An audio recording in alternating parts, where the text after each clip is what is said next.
പണീനെ കുറിച്ച് പറഞ്ഞില്ല, അതായിരിക്കും. എന്താ പറയാ, അത് ഇതിൽ പരം ജീവിതം അങ്ങനെ തൃപ്തിയായെന്ന് പറയില്ലേ. പക്ഷെ ജോയിച്ചേട്ടൻ മുഖം കാണായിരുന്നു, 100-ന് ബൾബ് കത്തിക്കും പോലെയായിരുന്നു ആ കാര്യം ചോദിച്ചപ്പോൾ. നമ്മളെവിടെ നിന്ന് നിങ്ങൾ ആലോചിക്കുക, നമ്മളെവിടെ നിന്ന് വന്നു അവിടെ ഇരിക്കുമ്പോൾ ഇത്രയും വലിയൊരു മനുഷ്യൻ നമ്മളെ കുറിച്ചൊക്കെ പറയുമ്പോൾ അത് എന്താ പറയുക, ജീവിതം തൃപ്തിയായെന്ന് പറയണ മൊമെന്റ് അല്ല. ഇനി പ്രത്യേകിച്ച് ആഗ്രഹങ്ങളൊന്നുമില്ല, അത് അത്രയും ഫുൾഫിൽഡായി. അത് പ്രത്യേകം കട്ട് ചെയ്തിട്ടുണ്ടായിരുന്നു, ജോജിന്റെ എക്സ്പ്രഷൻ പ്രത്യേകം കട്ട് ചെയ്തിട്ടുണ്ടായിരുന്നു. അത് എക്സ്പ്രഷൻ്റെ മാത്രമല്ല, അതൊരു ദൈവം തന്നൊരു മൊമെന്റ് അത് ജീവിതത്തിൽ.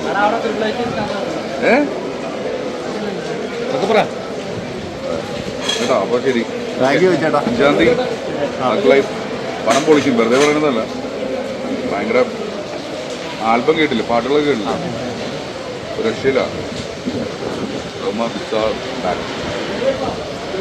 ശരി.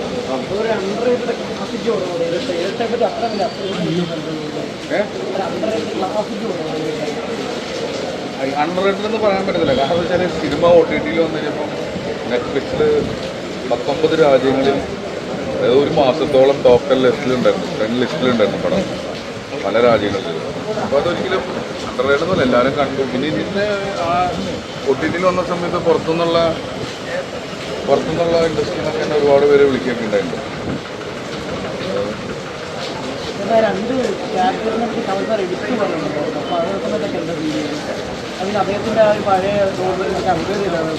ചങ്കിടിക്കായിരുന്നു പെട്ട ഇത് ആരുടെ മുന്നിൽ വെച്ച് നമ്മളെ ഇത്രയും വലിയൊരു ഫംഗ്ഷനിൽ ഞാൻ തന്നെ ഒരു സൈഡായിട്ട് നിൽക്കുന്ന ഒരാളാണ്. അപ്പോൾ ഇങ്ങനെയൊക്കെ പറയുമ്പോൾ നിങ്ങളൊന്ന് ആലോചിച്ച് നോക്കിയാൽ നിങ്ങൾക്ക് എന്ത് കാണുമ്പോൾ തോന്നുന്നത് എന്താണോ, അതുപോലെ തന്നെ അത്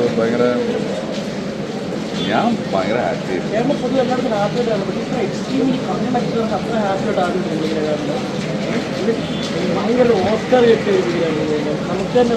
എനിക്ക് ഇതിൻ്റെ മേലേക്കൊന്നും കിട്ടാനില്ല ഇനി. അത് അത്രയും സന്തോഷമുള്ളൊരു കമൻറ്റാണ്. കാരണം അത് ആരെ പറഞ്ഞെന്നുള്ളതാണല്ലോ. നമ്മളിപ്പോൾ ഒരു സിനിമയുടെ അഭിപ്രായം പറയുന്നതും അല്ലെങ്കിൽ റിവ്യൂ പറയുന്നതും സിനിമയെക്കുറിച്ച് ഒപ്പീനിയൻ പറയുന്നതും ആര് പറയുന്നു എന്നുള്ളതിൻ്റെ ഒരു വലിയ കാര്യമുണ്ട്. ചുമ്മാ പോയിട്ട് ഒരുത്തിൽ നിന്ന് പറഞ്ഞതുകൊണ്ട് അത് റിവ്യൂ ആവുന്നില്ല.